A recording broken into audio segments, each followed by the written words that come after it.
In the scenario, we see that MRSA is excluded from the insurance policies as an environmental pollutant. How common is that? Well, I think we have to break it down from MRSA to the concept of first, how common is it for environmental pollutants to be excluded? Pollution is typically excluded in most policies, which is why there are environmental specific policies. Now second, MRSA is a bacteria. In some cases, the courts have deemed certain bacteria are pollution conditions. Regardless, the first party cost to clean up the bacteria that's contaminated, such as MRSA, wouldn't be covered under the general liability policy.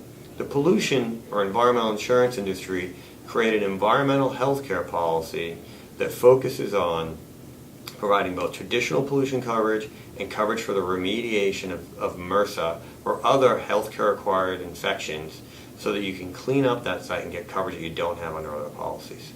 And so you mentioned other types of healthcare acquired infections. What other ones are typical that people need to be aware of?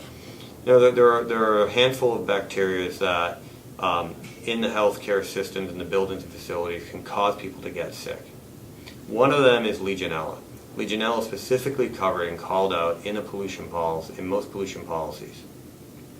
Legionella lives in the water system, and the patients can get sick when the water vapor gets in there and they breathe it. So Legionella is a great example where you have both bodily injury potential and cleanup potential to clean up the Legionella in the water, and it is for pollution policy to cover that.